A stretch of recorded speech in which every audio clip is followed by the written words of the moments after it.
Thanks for joining me. I invite you again to find a comfortable posture. Eyes open, eyes closed. Doesn't matter. Place to be present with yourself. Notice your breath. Now I want to bring your attention to your body.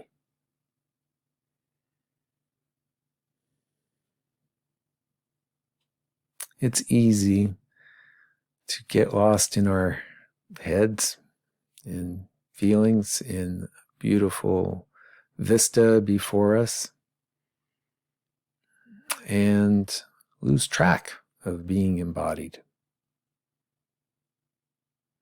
And there are times where we have a headache or we have the flu and we have some other ache or pain or particularly delicious taste within our mouth, and it's impossible to not be noticing how the body flavors every experience around us.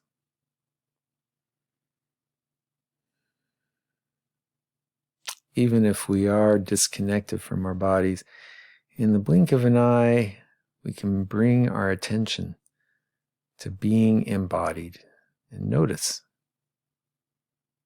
that we have itches, cramps, coldness, warmth,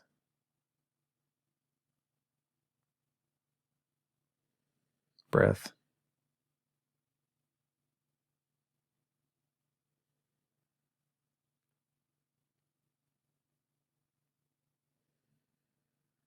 Being embodied has a lot to teach us about the nature of awareness. And so many teachers of mindfulness, awareness training practices have utilized body awareness tools as a way of helping this practice of learning how to regulate, how to concentrate, how to bring awareness forward.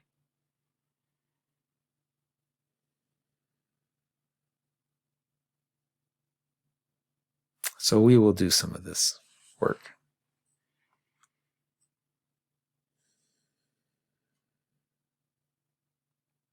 I like my teachers that have showed me the way of uniting breath work with body work. It goes like this. We have somewhere between 2 and 10 trillion cells, lots of them. I don't know what the number is. I've heard both mentioned. But most of these cells let go of their oxygen, let go of carbon dioxide and breathe in oxygen, ultimately through a process that involves our lungs. Some of our cells that are on the surface breathe directly with the atmosphere. But for most of them, they are reliant on capillary beds surrounding the alveoli in the lungs that take up oxygen into the capillaries, let go of carbon dioxide, those capillaries forming into venules, into veins, pump through the heart out through arteries, arterioles, capillary beds, and letting go of the oxygen off the red blood cells and taking up of carbon dioxide. So all the cells respirate.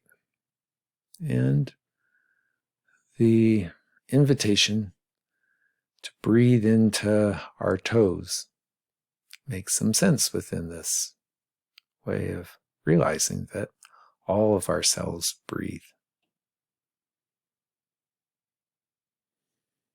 Sometimes I breathe into my toes as a thought of that circulation going through the heart and all the way pumped down to my toes. Sometimes I breathe into my toes directly through the atmosphere, right through my socks and shoes.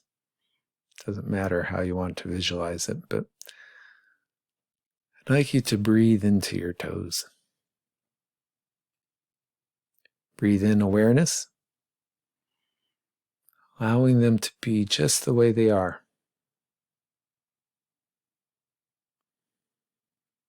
Breathe out any inkling towards judgment, needing them to be any different.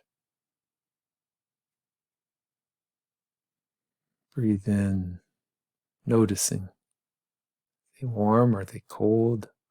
Numb? Breathe out acceptance of it being just exactly how they are.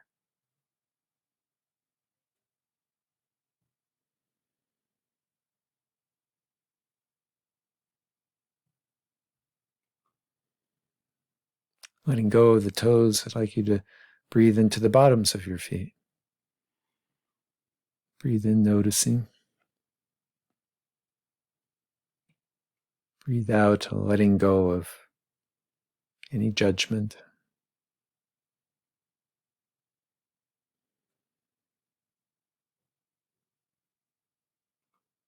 Breathe in acceptance.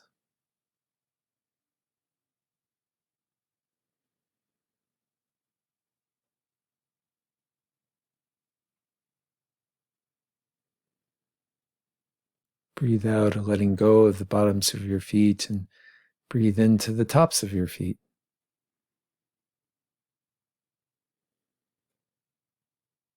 Patience.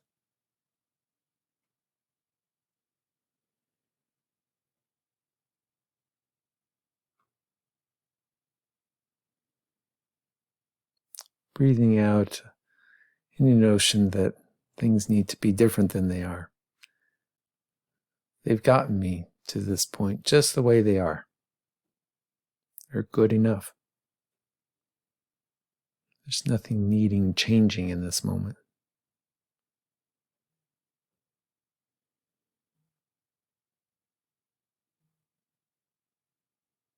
Breathing into the ankles, allowance for how they are.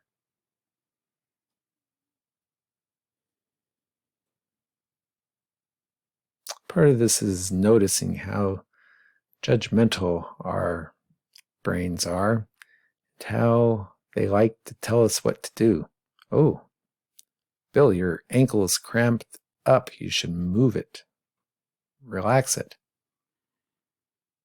And I might do that.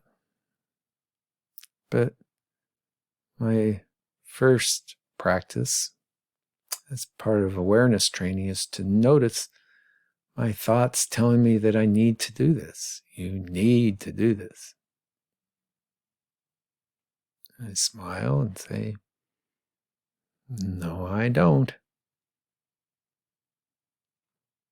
I can just let things be the way they are.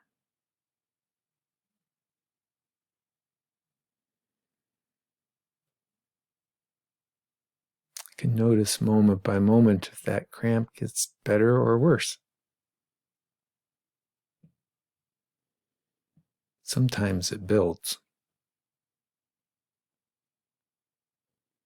And anytime I want to, mindfully,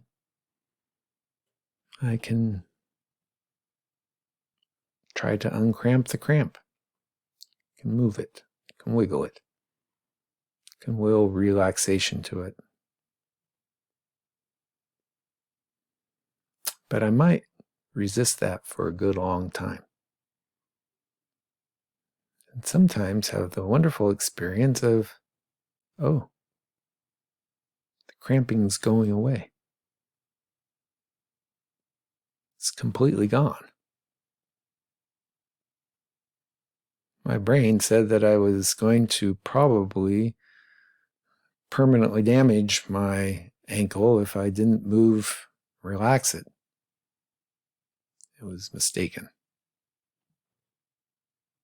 And I don't need to do what my thoughts are telling me I need to do.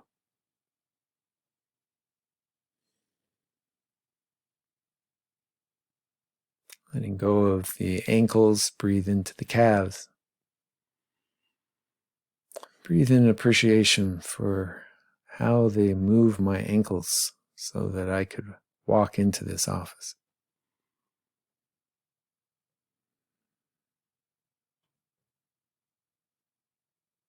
Maybe that's too much of a story, and just breathe into the sensations.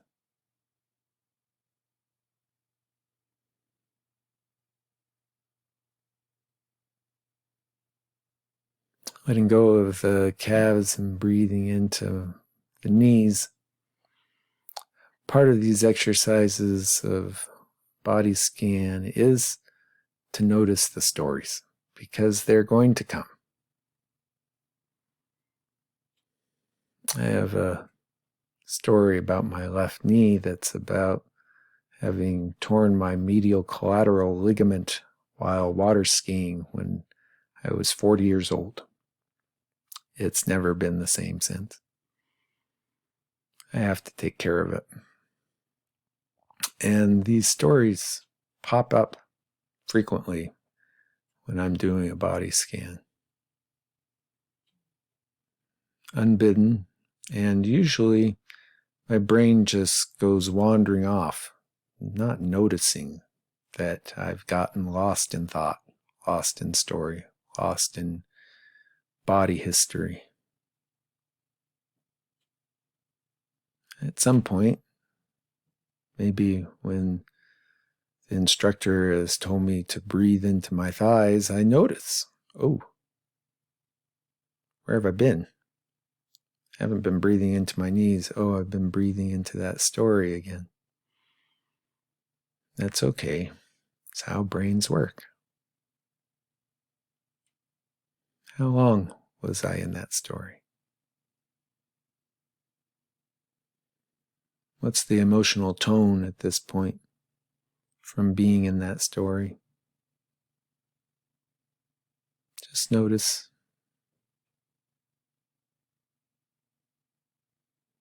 Breathe awareness back to the forefront, and with the final out breath, letting go of those stories, breathing into the buttocks, back to just sensation, to this sense of weight sitting in the chair on my sits bones, the ischial tuberosities, surrounded by the gluteus maximus, medius, and minimus.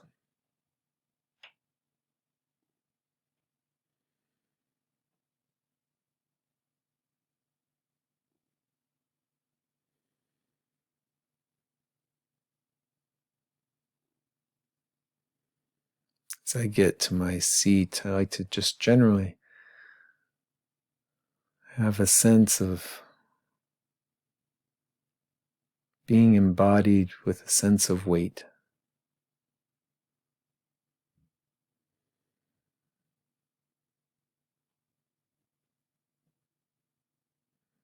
Weight pushing me into the chair cushion. Weight, my shoulders pulling down.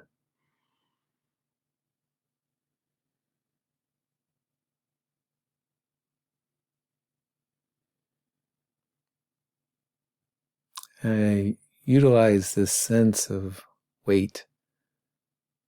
It's a way of stilling some of my restlessness, some of my desire to squirm, feeling the weight holding me in stillness.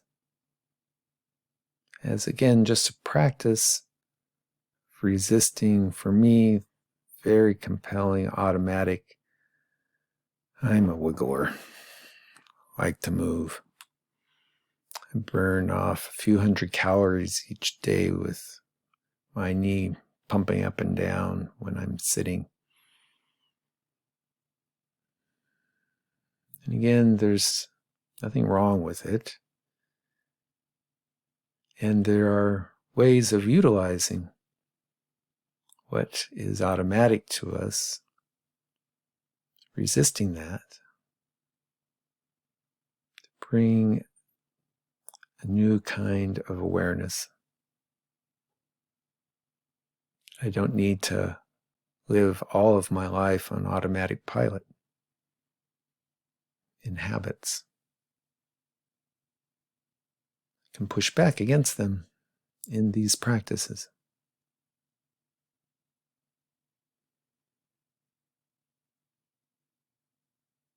Part of payoff of learning how to do this is when we are not able to sleep.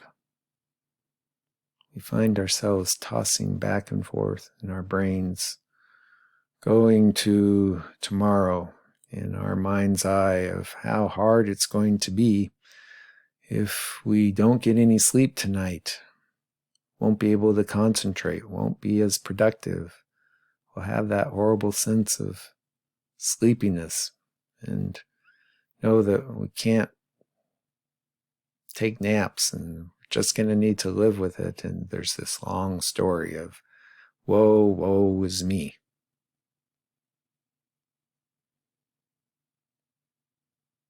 We're turning, tossing.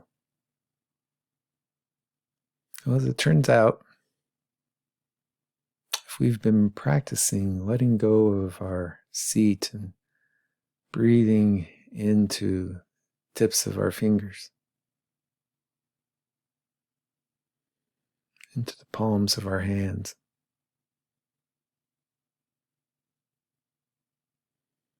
letting go of the palms and breathing into the wrists, we've been learning how to still thoughts,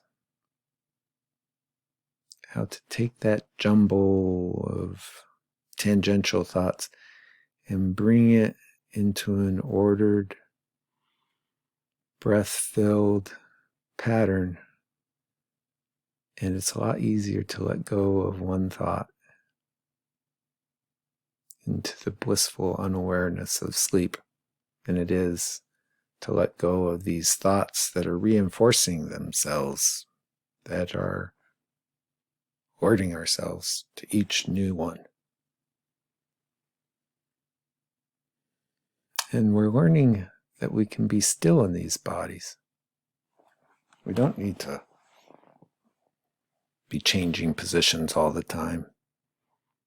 These bodies telling us that we're cramping up. You'll never fall asleep unless you turn over onto your back because you're all cramped up on your right side. No, I don't need to do that. I might roll over onto my back. I'm going to stay here still. Because like each thought that triggers a new alarming thought and a little bit of adrenaline, a little bit of worry, a little bit of excitement, each movement of our body triggers more movement. We'll never fall asleep for restlessly tossing and turning. Much more likely to be able to let go of those thoughts if we're still.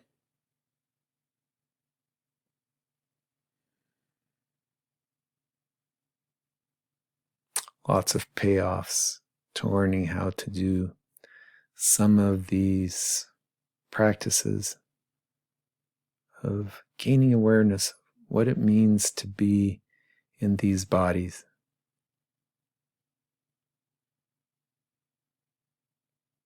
Thank you for your practice. Thank you for joining me.